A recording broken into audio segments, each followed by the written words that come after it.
선택되는 아이들. 내가 어디 읽었나? 자기 자신의 아이. 선택되는 아이들.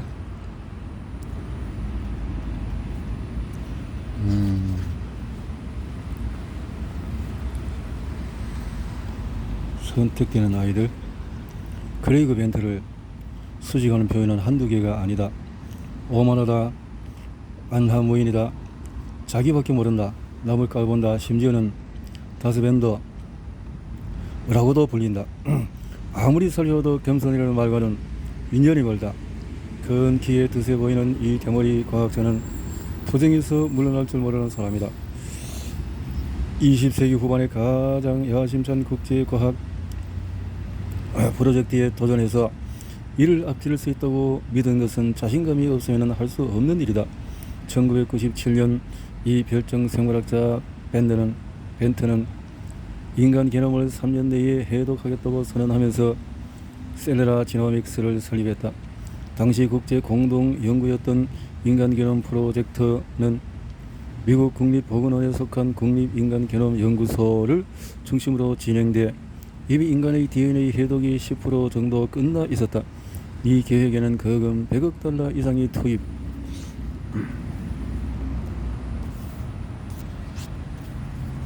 되었고 향후 5년 이내에 해독이 마무리될 예정이었다. 하지만 벤트는 연구비 불과 3억 달러짜리 사기업을 이끌고 게다가 후발주자로 뛰어들어서 이 프로젝트를 추격하기 시작했다. 벤트는 선언한 대로 인간 게놈 해독을 불과 3년 만에 끝냈다. 벤트의 도전은 공적으로 진행되던 인간 게놈 프로젝트에 결정적인 자극을 줬다. 두 그룹은 2000년에 동시에 해독 결과를 발표했는데 인간 게놈 프로젝트의 당초 스케줄보다도 2년이나 앞선 것이었다. 저널리스트 제임스 슈리버는 자신의 노자 게놈 전쟁을 통해 게놈 해석 경쟁에 뛰어든 사람들의 면면을 손에 잡히듯이 묘사했다. 이들의 활약상을 다룬 스토리에는 테크놀로지의 이야기 그리고 그 기술이 인간 세계에 어떤 영향을 미칠지에 대한 이야기가 담겨있다. 셀레라에게 성공의 열쇠는 샷건 기법이었다. 인간 게놈 프로젝트가 채택했던 통상적인 게놈 해석법에는 DNA를 비교적 기다란 단편으로 절단해서 각각 어떤 염색체의 어디에 위치하는지 매핑한다. 그 다음에 DNA를 몇 차례 복제해서 각 단편을 또 다시 절단해서 짧게 만든다. 이것을 시퀀서, 염기 배열을 해독하는 장치에 넣어서 염기 배열을 해독하는 방법이다.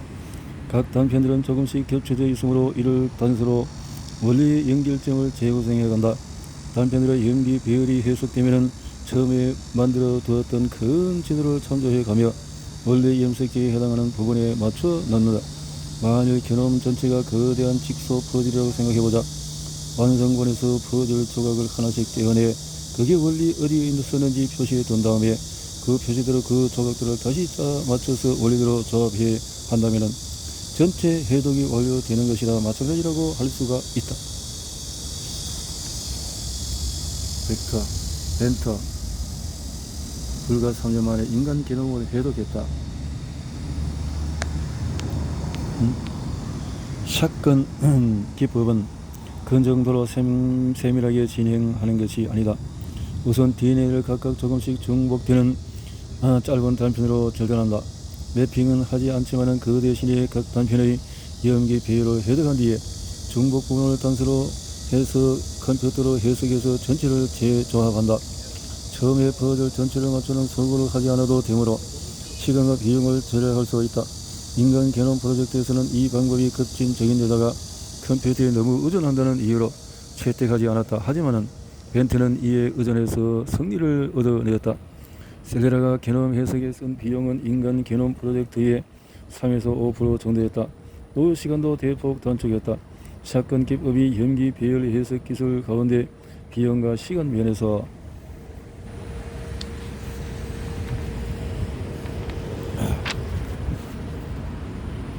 효율이 높은 처음이자 마지막 기술은 결코 아니다. NHGRI에 따르면 배열 해석에 드는 비용은 1990년에서 2002년 사이에 연기상 당 100분의 1 이하로 떨어졌다. $10였던 것이 겨우 9센트가 된 것이다.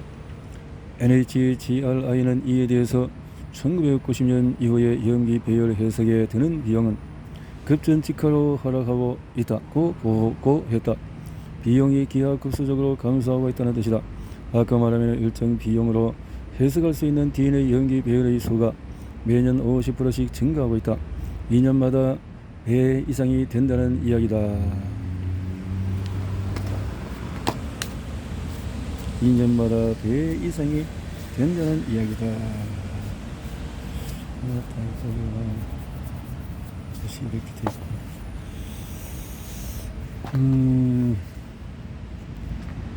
1965년까지 거슬러 올라가서 RNA 염기 배열 결정과 비교한다면 이 같은 추세는 더욱더 완전히 확연히 드러난다. 연구자들은 이런 추세가 앞으로 계속될 것으로 믿고 있다. NHGRI의 보고는 염기 배열 해석의 비용은 향후 5년 동안 두 자릿수의 하락세를 보일 가능성이 있다고 추정했다. 또 물리학적으로 본다면 $1,000쯤 게놈 해석을 못할 것도 없다고도 했다. 이런 추세로 비용이 싸진다면 2035년에 한 사람의 게놈 전체를 $1,000로 해석할 수 있게 된다. 또 그로부터 6년 뒤인 2041년은 불과 $100로도 할 수 있게 된다. 이런 추세는 전문가나 과학자에 마찬가지로 기업가들도 주목하고 있다. 컴퓨터 과학자인 레이먼드 커드윌이나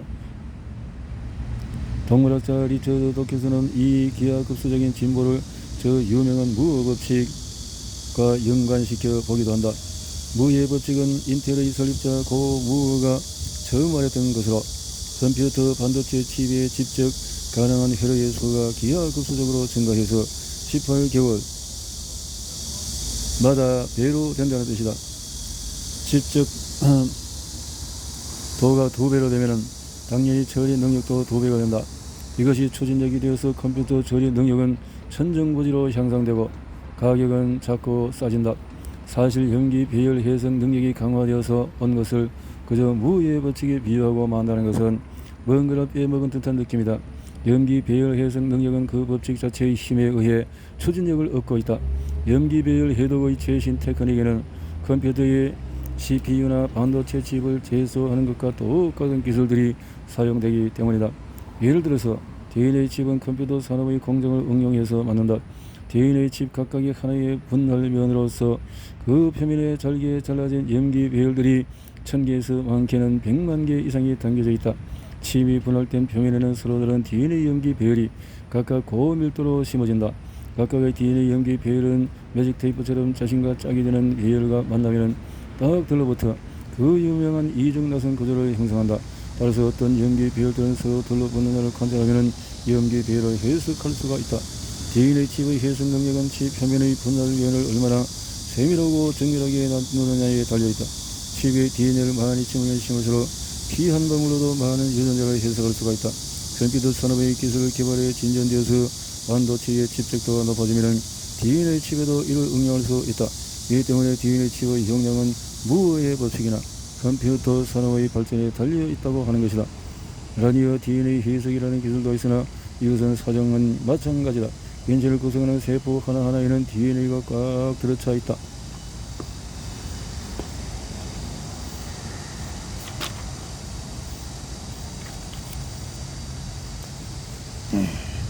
세포가 분열할 때마다 게놈 전체가 길게 늘어난다. 그래야 효소가 이를 읽고 복제할 수가 있다. 이 과정은 15분 정도 걸린다. 리니어 DNA 해석의 메커니즘도 이와 같다. DNA 칩이나 시킨서처럼 짧은 DNA 단편들을 해석하는 것과는 달리 리니어 DNA 해석 장치는 염색체를 그대로 전부 늘려 컴퓨터 칩 내부를 통과시켜서 레이저로 스캔한다. 리니어 DNA 해석 장치도 DNA 칩과 같이 컴퓨터 산업 기술을 응용한 것이다. 실은 DNA 칩과 리니어 DNA 해석 장치는 모두 조금은 편법을 쓴다. 두 기술은 사람의 DNA 전체를 일일이 해석하는 것이 아니기 때문이다. 인간의 DNA 염기 배열은 많은 부분이 서로 비슷하다. 따라서 모든 염기 배열을 다 해석하는 수고를 생략하고 개인차가 확실한 부분만 해석하면 된다. 인간 유전자의 다양성에 대해서는 여러모로 얘기해 왔지만 사실 개인차는 무척 작다. 사람의 게놈은 염기쌍으로 이루어져 있다. 염기엔 구아닌, 시토닌, 티민, 아데닌 종류가 있으며 통상 CGDA로 약자로 쓴다. 게놈은 약 30여 개의 염기성으로 구성되어 있는데 사람에 따라서 차이라고 하는 것은 약 1000개의 염기쌍 가운데 하나꼴이다.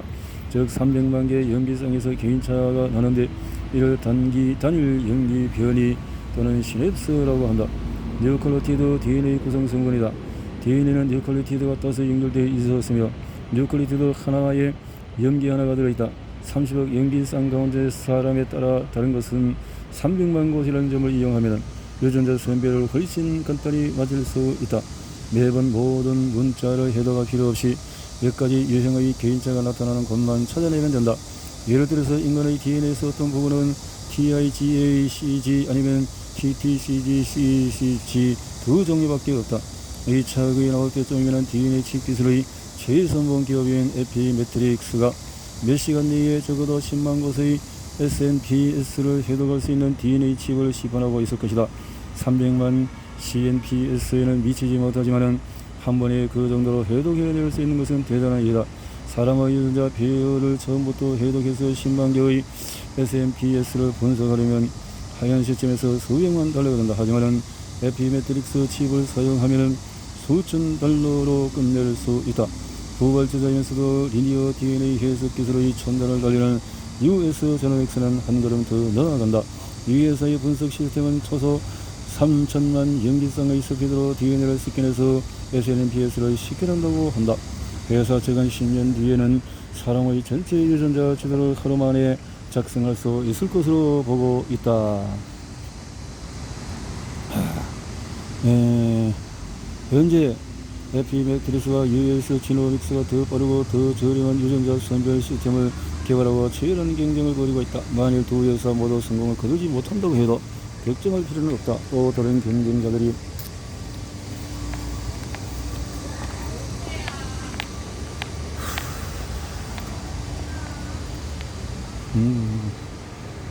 뒤를 이을 것이기 때문이다. 이미 수십 개의 기업들이 더 뛰어난 유전자 해독 기술을 만들어내기 위해서 동분서주하고 있다. 잠재적인 거대 시장을 염두에 둔 것이다. 이처럼 여러 기업들의 노력을 쌓이고 쌓인 결과 염기 배열 해석이나 유전자 지도 작성 능력은 기하급수적으로 발전하고 있다. 염기 배열 해석에서 비용 대비 효율이 정말로 무의 법칙을